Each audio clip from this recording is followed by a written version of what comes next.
Before there were MCs in New York, there were mobile DJs, doing a little bit of rap here and there, emulating street poetry, James Brown, radio DJs. Down in Jamaica though, something different was brewing. Wait the town and tell the people! These sounds leads the way. It's the order of the day from your boss DJ, Stitt. Before we heard King Tim III or Rapper's Delight, there were records being pressed down in Jamaica that sounded a lot like the early steps into rap. And to understand why, we have to roll all the way back to the end of World War II, when the demographics in Kingston were changing.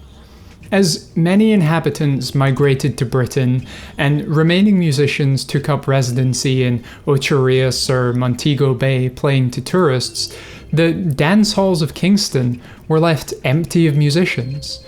There came to be a space for mobile DJs or sound systems to play these dances, and while in the US mobile DJing wasn't a big deal until the 60s and even into the 70s, Jamaica had a full circuit of sound systems by the mid-50s. The development of sound systems is something I want to dig into more, so subscribe if you'd like to see more about that.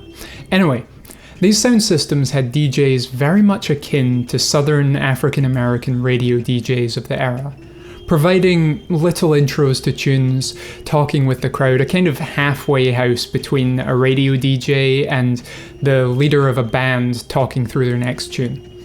There was nothing revolutionary in that specifically. The revolution came as they pushed towards the 60s with a DJ named Count Matchuki. As told in The Gleaner, memorialising Matchuki, it was with Sir Coxsone on an Easter concert that Matchuki first picked up a microphone at the same time as working the turntable, telling jokes over the beats. This early example of toasting quickly adapted into little couplets and rhyme schemes over the playing record. Matchuki would give the record space to breathe and would just jump in to toast over the instrumental sections.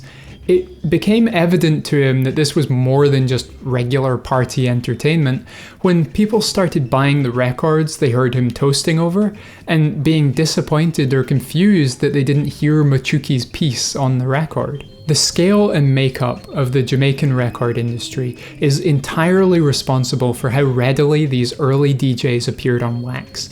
Independent studios existed all over Kingston, producing rocksteady and ska music by the mid-60s, and so as quickly as people wanted to hear these early DJs on record, they could be.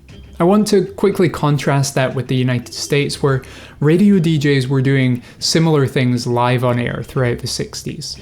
There are a few tapes around of these shows, but aside from Jocko Henderson, I can't find any that actually made it to wax with their specific stylings.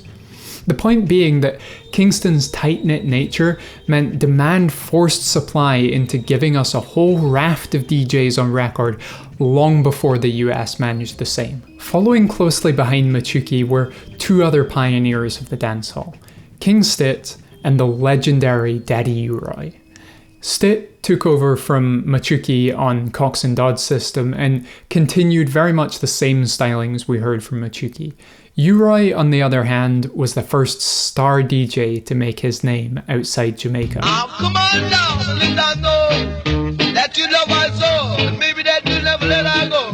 Matchuki, Lord Comic, and King Stitt all came earlier than URoy, and URoy undeniably built on what they started, but why is he so revered to this day? Well, he was more proficient at writing the rhythm. He was more particular in his lyrics and cadences, but likely more than that was the backing provided by Duke Reid and the legendary engineer King Tubby. What really worked in URoy and King Tubby's favour was that Tubby worked as an engineer and disc cutter for Duke Reid, giving him access to old Treasure Isle master tapes. This allowed Tubby to drop vocals in and out, giving URoy his pick of the hits and, crucially, more room to toast on the record. As Dennis Al Capone tells it, it was in '69. Word had got around all week that Tubby's was going to do something special. Nobody knew what. He had 4 dub plates he'd made from Treasure Isle rocksteady tunes. This at a time you never have a rhythm. A and B sides were both straight vocals. Although, according to a URoy bio courtesy of Trojan Records, perhaps it wasn't entirely planned. Allegedly, without realising it, Tubby managed to knock the vocal channel out on at least one of these records. The mistake wasn't spotted until his selector put the stylus on the acetate in the dance, and the singing didn't come in as expected.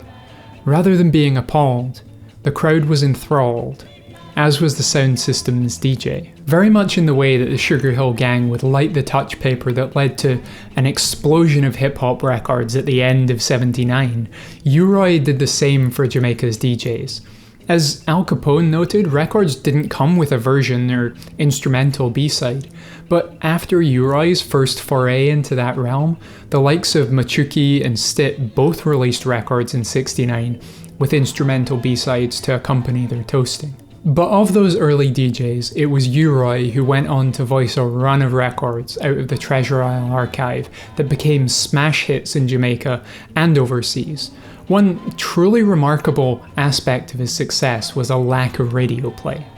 Again, to contrast with the US, where radio DJs broke records and that drove the audience across the country, URoy wasn't getting the air for his innovative style, but nevertheless, by the early 70s, was selling 70,000 or more copies of every record he put out. Compared to the population on the island, that would be like selling 10, maybe 12 million records in the US today, on every single release. Side note here, I learned a bunch of cool stuff about King Tubby and Headley Jones that didn't really fit into this video, so there's something else coming up on the engineers that revolutionized Jamaican music. Subscribe if you want to see that. Of course, the music of the dancehall didn't resolve itself in '69, but URoy and Tubby provided the right sound at the right time.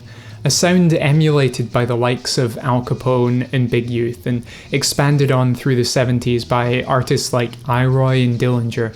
But there's a reason URoy is the king. There's a reason he's revered above all his peers, and is perhaps only matched in the annals of dancehall history by the likes of Shabba Ranks and Buju Banton. URoy laid down early dancehall style on records in a way no one else could, showing his peers how to translate that style from live to wax, and setting dancehall off and running. A true pioneer, a true innovator, one of music's all-time greats. Rest in peace, the king, URoy. Thank you, sir, thank you. So can I look around how to see you put on this crown? Order of merit! Yeah! To the godfather of the music, to the father who set it. We're foundational. Big up Shabba. We're aspirational. We're inspirational. Never before him, nor for a long time after him, had any artist been able to simultaneously hold the top 3 positions on the Jamaican charts with 3 consecutive singles.